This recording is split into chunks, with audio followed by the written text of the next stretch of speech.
Is it too early to start talking about 2027? I don't think it's too early, particularly because there's so much suffering in the land. And politics is about selling hope. Politics is about conversation of hope, that things can be better. And because of how dire the situation has been in the country for so long, you find that hope conversation coming up much earlier than usual. But it is based on the current context of what Nigerians are having to deal with. So if it's not too early, that means those who genuinely believe in the leadership of President Bola Ahmed Tinubu, who have started to put billboards, should probably not be criticized as well. I mean, I will not criticize them in the sense that they are channeling their own aspirations, their own hope, and selling that to the people. Ultimately, politics should be something where everybody sells their ideas, and we have a election that's transparent and fair, and the winner, the person that represents the hope of the people, emerges. But unfortunately, that is not the case in our country. So as far as I'm concerned, conversation has already started, and you cannot now say with one mouth that conversation should be limited to only a group of people, right? The conversation has started. Now let's talk about the state of play of opposition in both Lagos State and at the federal level. Many Nigerians feel that the opposition has not stepped up to the plate, and that you have a ruling party that is almost running riots and has almost captured all opposition parties. You look at Lagos State, for example, and the debacle that happened at the State House of Assembly with zero consequences. You remove a speaker, returned him, he was accused of certain crimes, and his sins forgiven. And opposition really didn't do much. Look at the state of infrastructure in Lagos too. Many have said it's either the ruling party is doing such a very good job that the opposition is negligible or is not noticed, or the opposition is terrible at being opposition. What's your opinion of this? I vehemently disagree with that. I think that Lagos State, at least I can speak authoritatively about that, has not witnessed this type of consistent opposition since the time of Funsho Williams. You have politicians, not just myself, not just Labour Party. I always give kudos to people like Funsho Doherty, a number of people that come out and are speaking and are holding government accountable. That is not the normal trend in Lagos politics. What we underestimate is the level of state capture that people have to deal with in Lagos State. And I'm talking about from traditional elites, Bales, Obas, traditional elites that can barely do anything without the say-so of the government, to the forces. I mean, till today, DSS says they not send men to the State Assembly. But we saw men in the State Assembly, right? Now, even this sort of aggression and violence against the will of people that started with 2023 elections, we see them do to themselves in their own party. Because there's no reason why... They say it's a family affair. That's rubbish, because it's not the Tinubu family that puts those members in State Assembly. Each of them have a constituency that was supposedly voted them into office. They are of that family first, because those are the people that are supposed to be accountable to. Unfortunately, that is not how our politics works, which is why we have this kind of ridiculous situation, because there is no reason why 85 to 90% of a group of people in the State Assembly say, we do not want this person to represent us. We want someone else. And somehow that is rubbished. The allegations against the speaker is swept under the carpet, and we just have him imposed all over again. I mean, and we move on. And we move on. But again, what aside from holding government accountable, speaking out to the people, what exactly do you expect from the opposition? No, we need to also have this conversation. What do you expect from them? Alternative policies, like you have shadow ministers in the UK parliamentary system. To what end? Because how many people are going to vote based on your shadow policy in those 4 years? Like, if we actually start to have realistic conversations about the state of play of politics, and also understand that Lagos State has a much more sophisticated level of politics compared to the rest of Nigeria, right? Because there are conversations that you can have based on policy. Yeah, but the numbers suggest otherwise. The numbers of people that go to the polls, there's huge voter apathy in Lagos State. Is it really voter apathy or the fact that a lot of people that we say are registered, they don't have their voters' cards? People are registered, but there are people that have a huge amount of voters' cards. I mean, during the last elections, we saw that people were throwing. I went to, I think it was Kirikiri, because there were a number of people that were held and were about to be imprisoned. There were young men and women that found huge amounts of voters' cards in the gutter.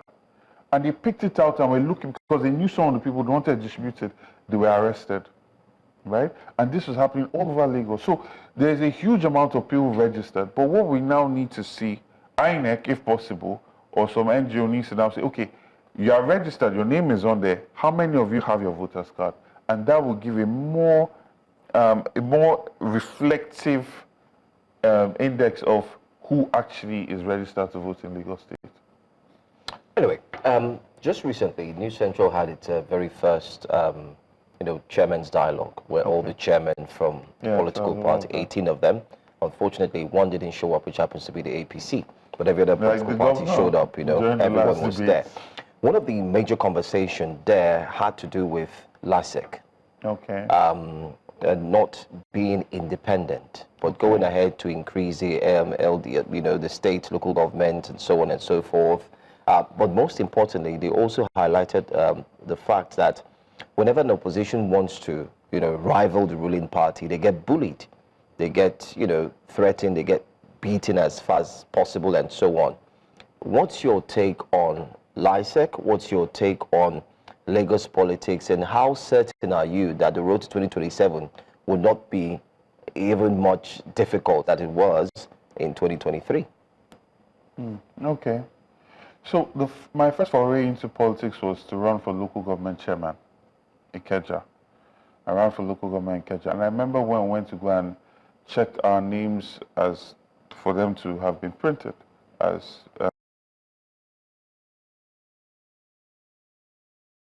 candidates in the election. And I remember I was at burial, and the buses that came to carry the sensitive materials all had APC flags flying in them. Picture that, right? So that stayed with me. And that also is a reflection on how I see when you talk about the independence of this body. But then also, I cannot be a hypocrite in the sense that I know for a fact that every state, their own local government electioneering systems is very similar. Am I going to criticize Lagos State and not say also what happened in Abia State under my party? We saw them take the entire local government, right? So this is something that's happening all across the government. So there needs to be a fundamental reformation of how people come into office at the local government. And it should be more reflective so that those people can be more accountable to the people that they are supposed to serve. All right, let's come to the more recent conversation about the possibility of a coalition. Whilst there isn't any hard evidence to push to that, but it's been a conversation that has just been floating around in the political space. We've had guests here who believe that regardless of whether or not they're admitting to the possibility of a coalition, that it's something that must happen if the current administration must be overthrown. Is that a perspective that you agree with? Certainly, but there's a question I left on the table. Okay. He asked about the difficulty of the next election and people being bullied. And especially in Lagos State, it's extremely weird, to my mind, that people that have been in charge of a state for over 2 decades, that's over 20 years, do not have such viable programs to campaign with and to talk about how they've uplifted so many human beings that an election should be a walkover for them. Rather, they run this bureaucracy system, this motor-park type of politics where anybody that stands up against you is bullied, is violated, is violence, is intimidated, and all of that. Now, when you talk about is an election going to be easier, I don't think an election can ever be easy, but I do know that we are better prepared. I do know that nobody is sitting down waiting for results to be transmitted electronically. I do know that most politicians are sitting down, they're not thinking about getting their mandate from court. I do know that politicians are sitting down and getting organized based on what we experienced in 2023 elections. So we're not going to be caught off guard. So that's the answer to that. So just to follow up, because you've said something different. If you say that the politicians are better prepared, do you think the Nigerian people are better prepared? Do you think that more people will come out, especially judging from the dissatisfaction that was experienced at the last election? I think that a lot, and that's the good thing about being consistent, being a person of integrity. I feel that a lot of Lagosians are being exposed back to back now to an alternative take on what is going on. And being consistent will actually endear more politicians to the people, right? And we have to be better organized, and that is it. We need to be better organized, get more people out, and be very organized at community level, which is what we're doing. So I expect that kind of thing to happen. But let's not leave my coalition question, yes. The coalition, I feel, must be done. I remember I spoke to one of these diplomats after the election, and he said, you know, yes, we know what happened in Lagos State. We put out reports on what happened in Lagos State. But the opposition was divided. And if you add the votes of the PDP and Labour Party, they overtake the APC by significant millions. So if you say you're going to still be divided and going to another election, then and you're going to divide votes, you're not yet serious.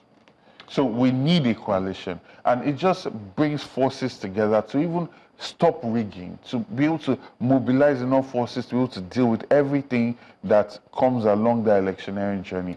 I feel it's extremely important, and the dance is going on. I'm just hoping. Do the leaders of your party share the same sentiment? Oh, certainly. Okay. Certainly. The question is, how is it going to come about? And that's the dilemma. But I mean, the conversations have started. Okay. Now, you've talked about strategy and working towards 2027 and learning mistakes from the past. But one thing you've not addressed is, and the elephant in the room, when it comes to politics in Nigeria, is the war chest, the financial muscle. We're dealing with a state that has been a one-party state in over 2 decades. Lagos State's IGF almost hitting 1 trillion naira a year. You have all those fantastic ideas. You have brilliant people that want to do this and that. But at the end of the day, from your first foray in politics, running for a local government chairman on the COA party, and to this present day, the poverty indices is increased monumentally. That means there are hungry people that might be easily swayed by vote buy-in. How do you plan to counter the APC war chest when it comes to politics? Because it's a factor. 100%. At the same time, you know, I've said Lagos State, at least Lagos State, Abuja, probably Port Harcourt, you have people that are also earning a living. You have people that don't have to sell their vote. And Labour Party defeated Bola Ahmed Tinubu, now President Bola Ahmed Tinubu, in Lagos State. And how much do you think we spent? We did not spend 1/10 of what the APC did. Because also, if you are dealing with a citizenry that is aware and deserves good governance, to make decisions that are not just limited by their feeling that day. And that's what we saw happen in Lagos State, right? Because one would think that the level of hunger and suffering that people are going through should be enough to make them make better decisions. And at some point, as Nigerians, we have to also tell ourselves and ask ourselves, do we deserve good governance?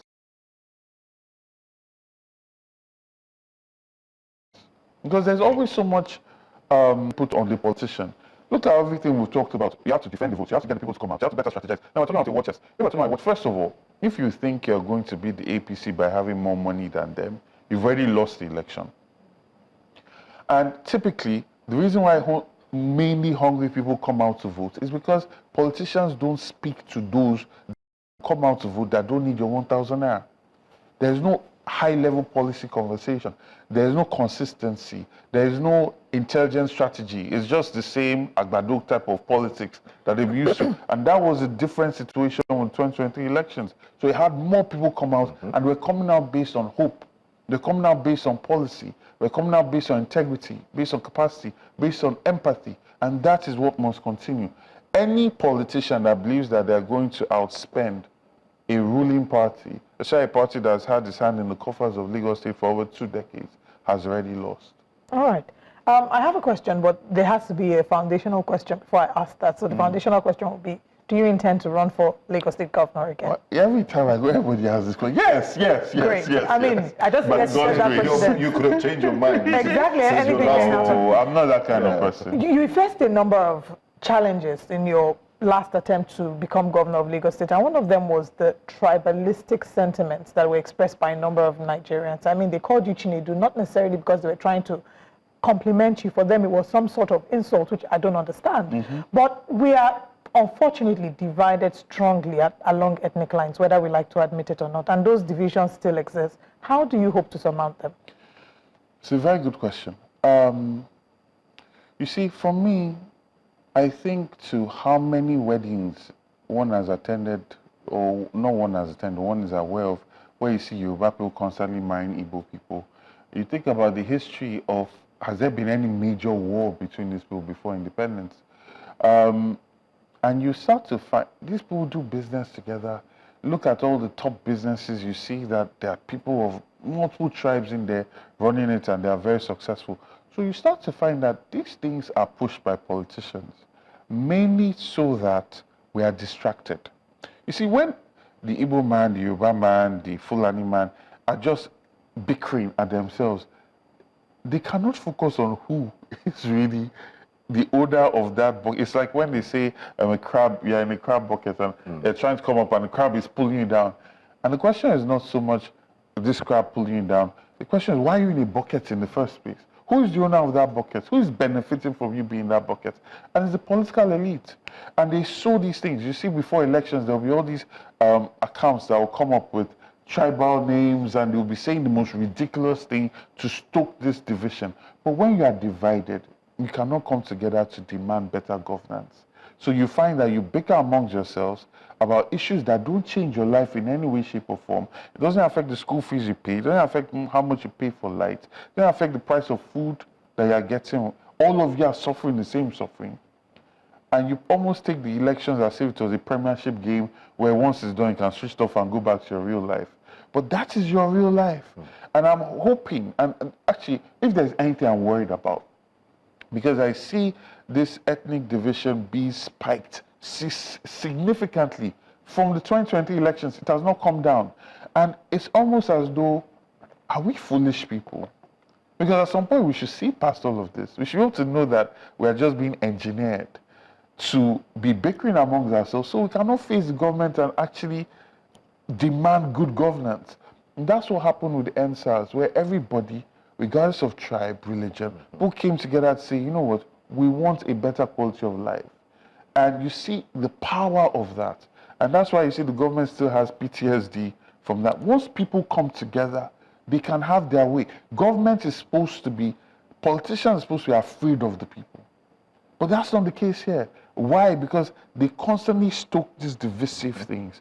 And we stay bickering amongst ourselves instead of focusing on the main issues, right? And then the political elite can get away with anything. Why? Because we are not focused on holding them accountable. And that is the trick. And once you see past that trick, you cannot unsee it again.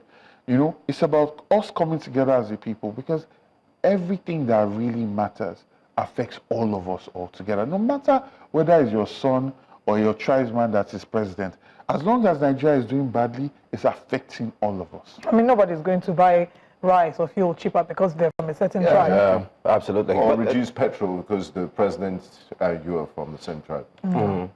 just like what we're seeing now, everybody is like the popular statement on the streets now is you go touch everybody. you go touch Exactly. everybody. You go They'll touch come everybody. round. But Lagos is peculiar, especially with its politics. It's, many have said, it's quite different from every other state. Before I touch on other question, I want to ask, how did you feel when you heard that Jando had left the PDP and headed straight to the APC? And are you also going to port anytime soon? I'm all in favor of a coalition. But that coalition cannot be with the APC. So I've been very consistent in my stance, because I feel that everything that is wrong with Lagos State, to me, and to the suffering of a lot of Lagosians, is caused by the method of governance that the APC uses in Lagos State. So it's not something that I can abide by. Whatever Jandor wants to do is his business. You know, he came from the APC. He's gone back to the APC. There's nothing we need to speak on that. Nigerians oftentimes say that the APC and the PDP are like two sides of the same coin. Not in Lagos. I don't agree with that, and that's why I joined the PDP in Lagos. PDP has never held government position. The closest that they had was with Funshaw Williams, and we know what happened to him.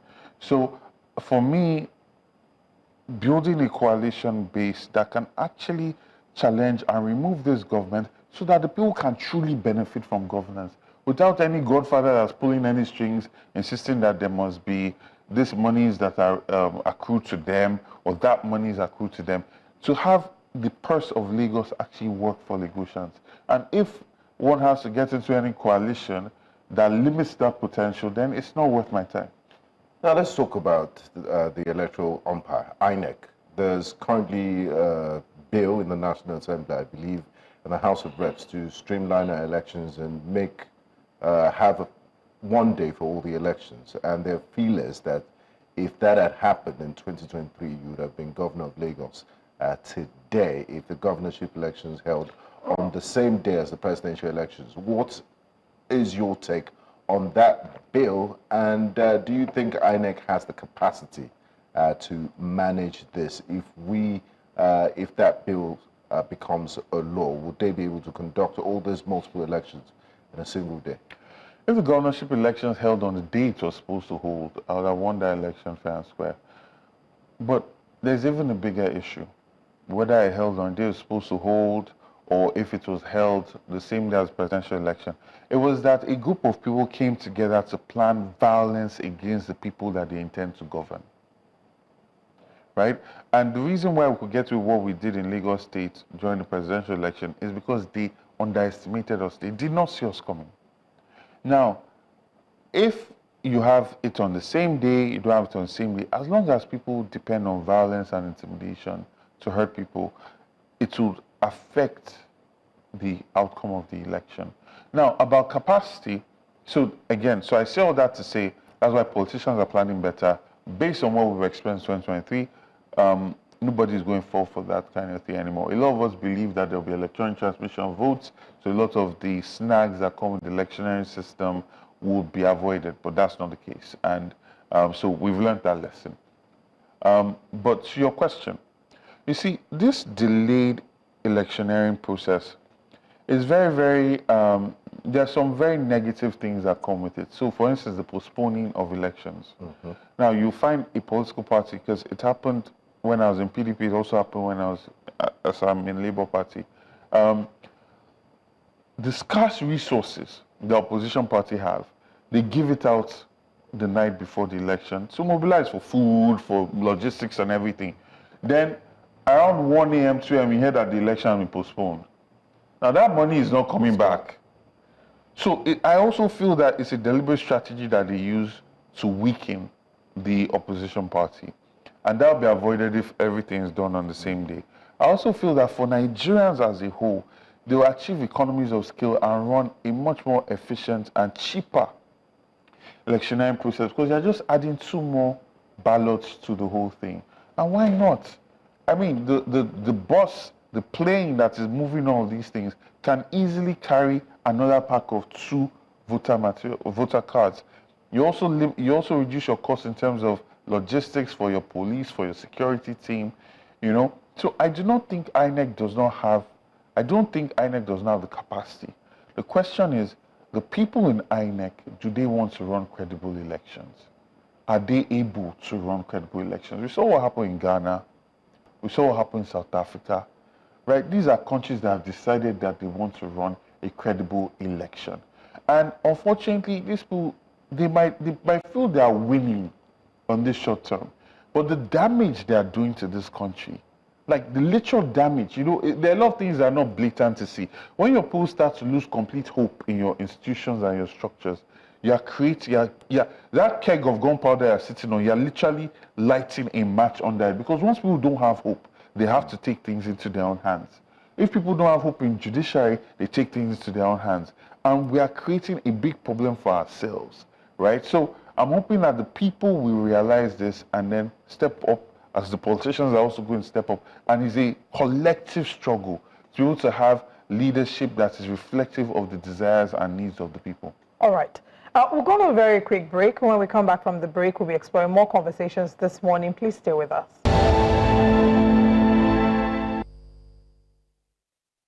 Welcome back to Breakfast Central. We're still exploring conversations surrounding Nigeria's political landscape as we count down to 2027 elections. And we're joined by the Lagos State gubernatorial candidate for the Labour Party, Gbadebo Rhodes-Vivour. It's good to have you once again. Thank you. All right. I mean, we've explored a number of conversations this morning from political parties. We'll come back to the political parties, but I want to talk about Nigeria's security architecture.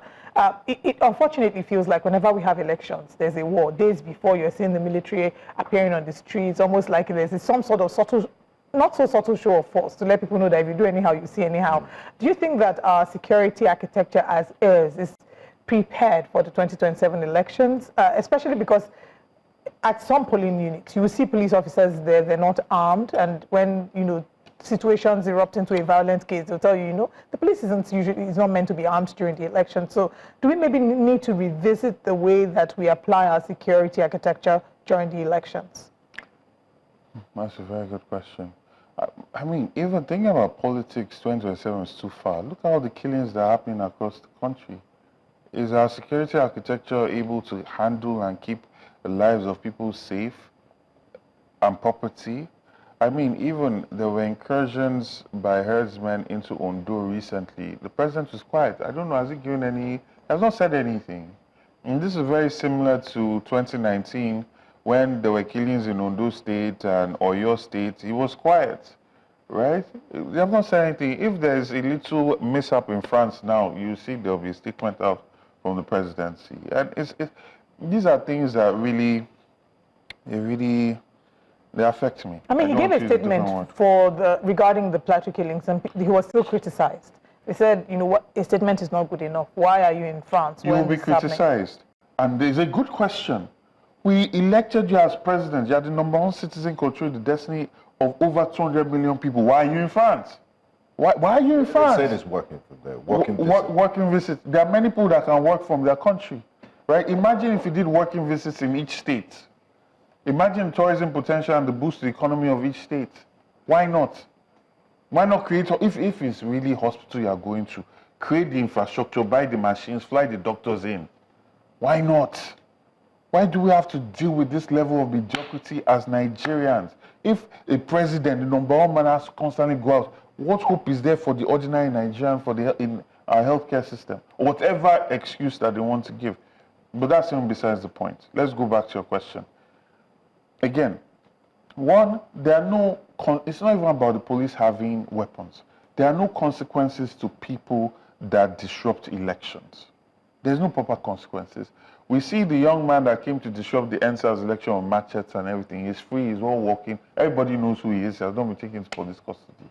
People that come and disrupt elections, they are free to go as if nothing happened. There's no consequences. Now, you see, the problem is this. Because now, if we don't believe there are consequences, there's going to have to be consequences. Because you cannot steal the destiny of people and just pretend, and the next 4 years, just walk around as if you did not do anything. At some point, there must be consequences. If you are going to mess up the process of an election, because in England, people just go vote, they get about their day. It's a civil exercise. It's a civil exercise. God bless you. Power is either gotten from the barrel of a gun or at the ballot. The problem in this country, and especially in Lagos, is they try to create this mixture of it, violence and through the ballot. So it becomes sort of a performative exercise. And that's why our electioneering and the people that are in charge are not reflective of the will of the people. And they're not reflective of the will of the people because they do not believe the people put them in there. So they are not accountable to the people or working to make the lives of people better. It's a very basic equation. As long as that equation is not balanced, our country will continue going down in the nosedive. And the quality of politicians that come up to office will constantly get worse and worse and worse. So this needs to change. And people are going to have to face consequences. There must be consequences. So I believe that this thing is going to be taken by the people. It's not so much if the police is compromised, if INEC is compromised, the people, because we outnumber them. with significant ratios. And the people have to take charge. Because what we've seen from the last election is you see someone come and carry a ballot box and police is just looking. So what, are we going to continue doing that thing? Are we like dumb? Are we stupid? You know, so something has to change. And that is going to change. You know, so security architecture, when there is a real will, when the corruption is not a situation where money is allocated for weapons, and then we are hearing that money has disappeared somewhere. This military man was supposed to be in charge, corruption ensued, and he's now being rewarded with an ambassadorial position. I mean, no consequences, and that's the problem that we're facing. Now let's talk about Lagos State. That is very dear to your heart, and urban planning, infrastructure, which is similar to what you do professionally. For a state that prides itself as a mega city, you know, always quick to say we're the fourth biggest economy in Africa, we're almost hitting 1 trillion in internally generated revenue. Does the infrastructure that you witness and the state of hygiene in Lagos State, the roads infrastructure, street lights, is it commensurate to the amount generated, and what should be the standard? Because Lagos defenders would also say, you know, you compare to other states in the north and the east that is better than that. We have skyscrapers, there's dirty December and things like that. Or they say, go back to your state. Certainly not. And a lot of people that carry this sort of narrative, unfortunately, most of them are not Lagosians, so they don't know the history of Lagos. Lagos has been the home of commerce and wealth since the 1700s. We're dealing with the Portuguese, the British. Some made money by enslaving people and human trafficking. Some made money through trade. But money has not been a problem in Lagos State. So taking pride in how much you generate, or even the idea that you compare Lagos to any other state is completely nonsensical. You cannot compare Lagos State to any other state in this country. Why? Because first, Lagos was the capital for the colonial government. Lagos was the crown colony. Lagos was the Atlantic-facing center of the Benin Empire. Lagos was the place where all the people that survived the slave trade, that came back, that made wealth, I'm talking about tremendous wealth, came and settled. So they also brought that wave of development that came with the architecture, with the funding, with the businesses. Lagos was then the center of commerce and also the capital of Nigeria for so many years. No other state in this country, in this geographical expression, has experienced that amount of input and investment. So Lagos State should be compared to other city-states across Africa. When you're talking about Rwanda, I mean, the time where you're talking about Lagos, you're also talking about London, right?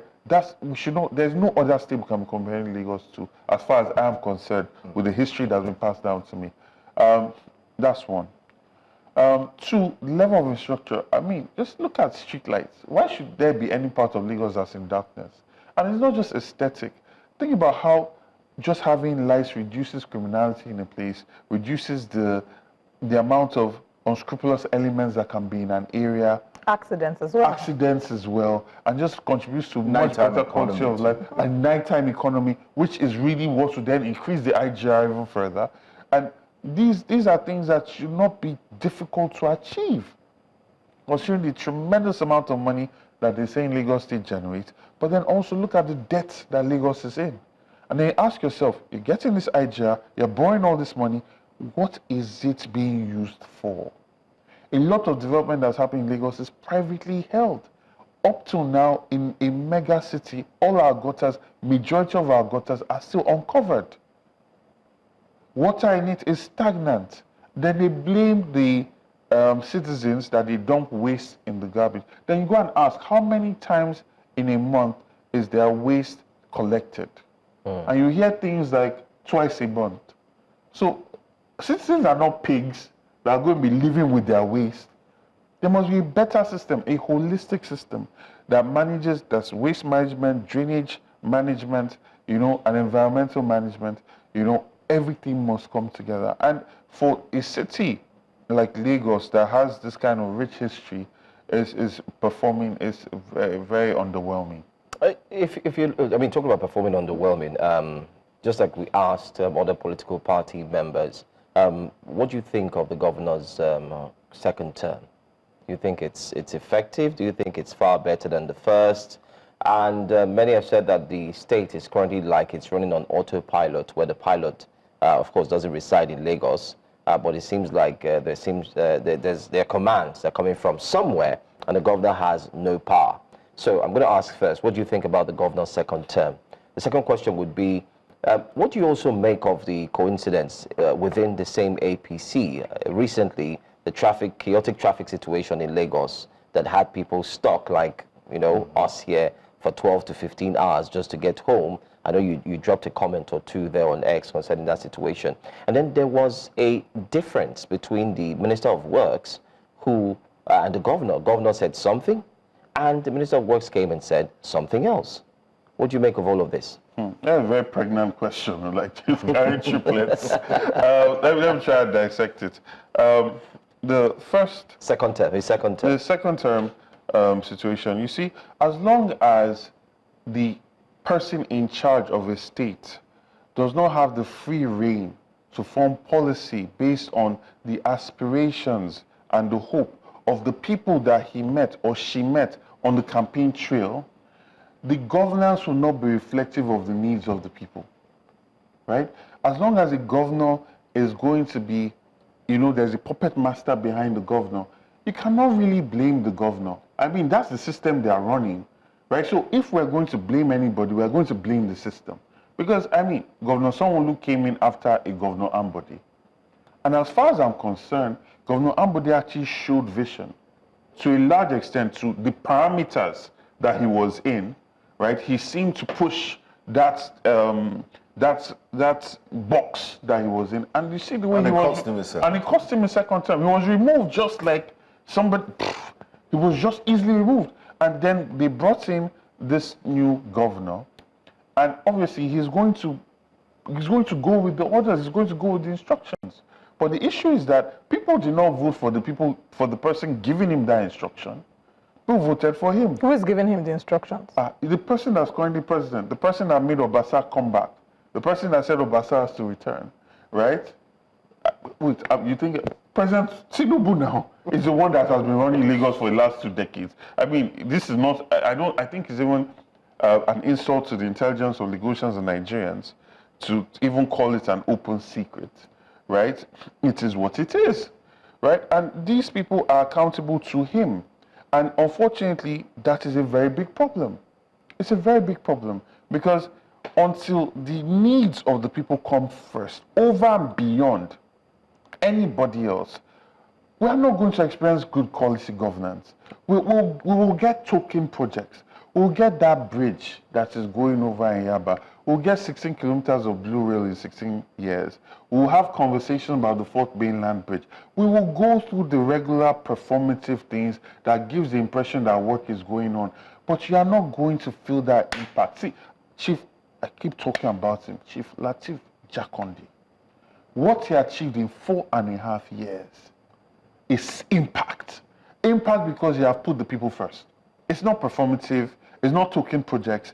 You put the people first. And until we have a leader that comes into position by virtue of the people and is determined to make and uplift the lives of people because he knows that the only way he can return is through the people, we are not going to experience that. You get your token projects, you clap. A bridge that you have gotten 5 of those bridges, you get 1, you clap, you know, but it's not...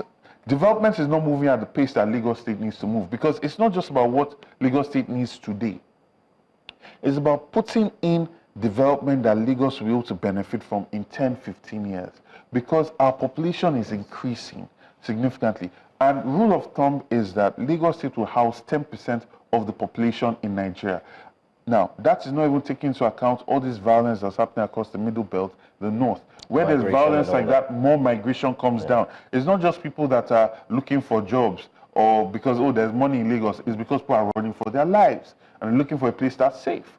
And Lagos State has been home to a lot of people from the 1700s, right? We have, that is our culture. We are welcoming people, you know? So So they need to think about that, because when they talk about IGR and all these things, it's not coming from this air. All right. It's coming from the people. When we come back, we'll probably push back a little on some of the things that you've said, especially as to the president being the one running Lagos State. I'm sure a number of Lagosians will not agree with that. All right. But let's go on a break, and when we come back, we have the final leg of the conversation. Stay with us.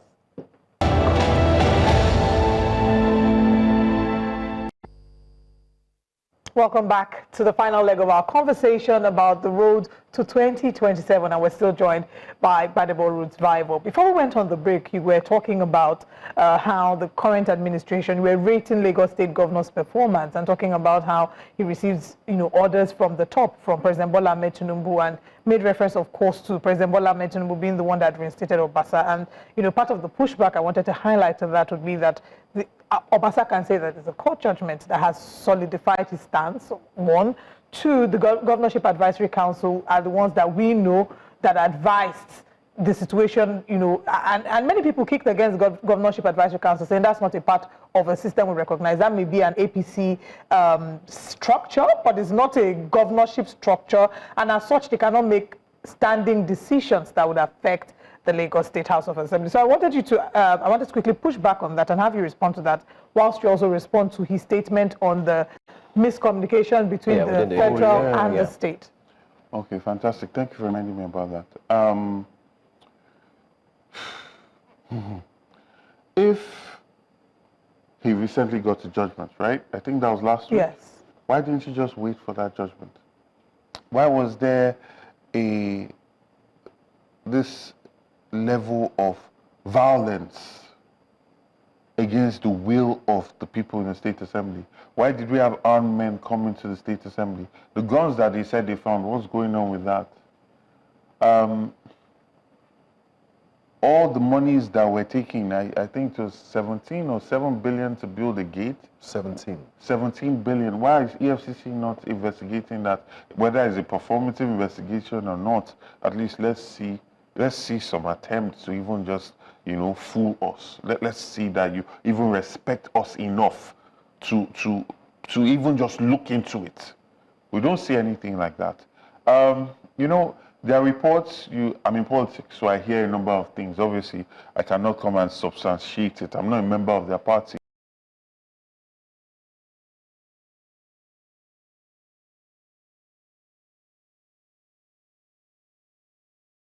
But I think if after 20 years, we are not of the dynamics of how APC manages this mafia-type system in Lagos State, then, maybe we deserve that type of governance, To your question, I feel that Lagos State, it's performative.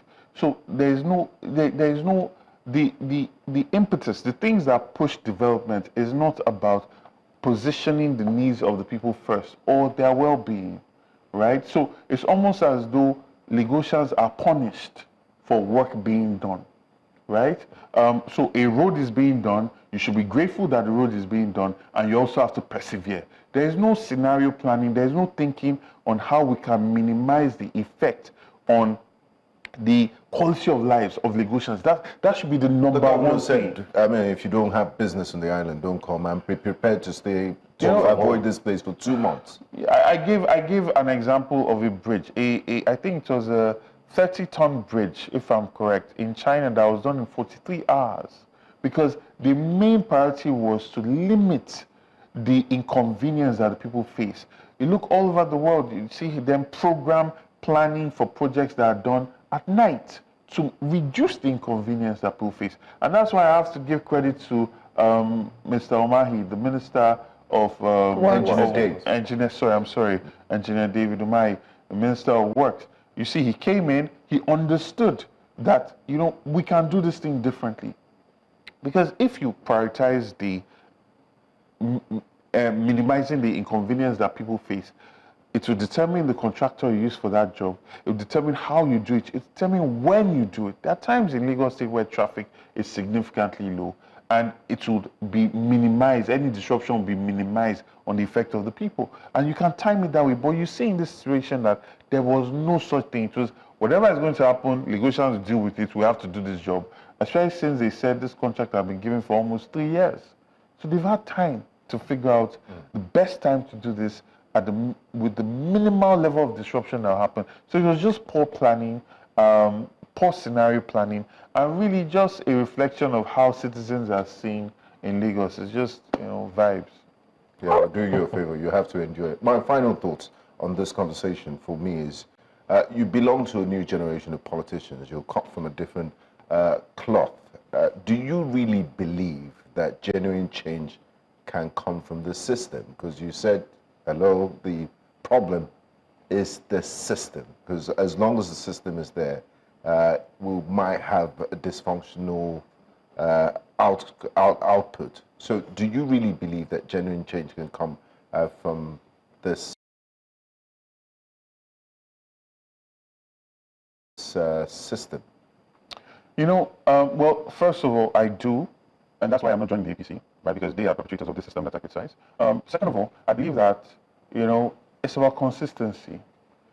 The more you stay in it, the more consistent you are in it, the stronger you become, the stronger your networks, the stronger that people start to see you to be and perceive you to be and understand what you're trying to achieve. And also there's a timing for everything, right? So it's about staying on the ball. Now, yes, sometimes you also have to meet the challenge where it is, as opposed to being idealistic and having these big ideas and just feel, okay, we're going to talk about policies, we're going to talk about manifestos. And when you now see that the person you're trying to debate with is not coming for any debate, is instead accompanying the president over Nigeria as if he doesn't have a constituency in Lagos State that he's supposed to speak to as a steward of the state, you start to realize that, you need to switch things up. So your journey from COA to PDP and Labour Party has taught you a lot in this year? Of course. It's an experience you cannot buy with money, So, and we're building on that, right. Because it's also about the group of people that support us are people that do not want the continuity of this mafia-type government.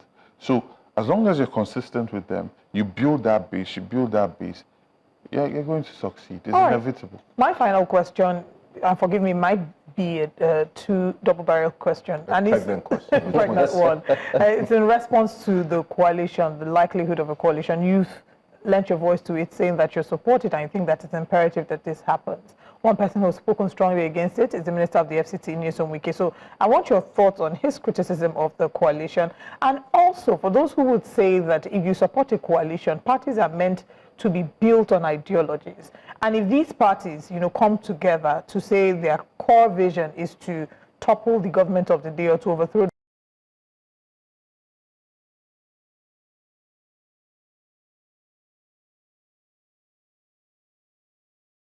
the government of the day, does that not maybe take away from what the individual ideologies of these parties are? Well, I don't really give much attention to the Minister of the FCT or anything he has to say. I feel that an opportunistic politician is just there for his interests. It's not about the people. And frankly, if you're there for your interests, that's why you're there, right? We're suffering from a disease in Nigeria now called big manism. And it's just about the interests of a couple of individuals, and they just throw their weight around. And it's really, you never hear them fighting or arguing about the betterment of Nigerians. Never hear them arguing about the betterment of the quality of education of this child in Rivers State, or the quality of the healthcare system, or should we do this type of healthcare insurance, or that type of healthcare insurance. It's ego-driven. It's just ego-driven. And it's people that have just come to normalize that. It has been normalized. When you take that and compare with the likes of Chief Obafemi Awolowo and Azikiwe, think about the things they used to talk about, things they used to fight about. The people even pick sides. It's almost like entertainment. It is entertainment, but they don't understand that the entertainment is detrimental to their own life, right? So that's the first thing. And the ideology, thing, yes. On ideology, I believe, you see, if we continued the quality of governance that we had from the Chief Obafemi Awolowo's, Lateef Jakonde's, Azikiwe's, that was very ideological driven. Unfortunately, that was cut short by the military. Till today, we've not gotten back to an ideological thing. They're just some parties that you say, okay, there might have been corruption, but there was a lot more love and respect for the people, right? And I would say that about the PDP compared to what I'm seeing with the APC. But we need to get to a level where we are not in survival mode anymore, and we can start to have the big ideas and big conversations. And I don't see that happening in another 20 years. That's a tough one, though. You're calculating your age. No, but it's the truth, because for you to start having these big idea conversations, there must have been quality governance for a amount of time. So that we can now start debating, okay, what type of healthcare coverage are we going to have? And there are politicians that are passionate about this type, there's politicians passionate about this type. What type of education syllabus should we have? What should we be teaching our children, right? And there are debates about it. Are we connecting them back to ancient Africa with the history and knowledge? Are we questioning some of the colonial brainwashing that happened? And there will be people for and against. Those are big ideas, right? And those are things that will then put you into different political camps. But right now, everybody's talking about, we'll give you water, we'll do road, we'll buy light. Maslow's and even these basic things are not even being provided for. This light one is another argument, band A, and the banditry that these band A and all the other We've just normalized our bands mediocrity, and we've glorified it. I was saying to somebody, you have bad roads, you buy a Jeep.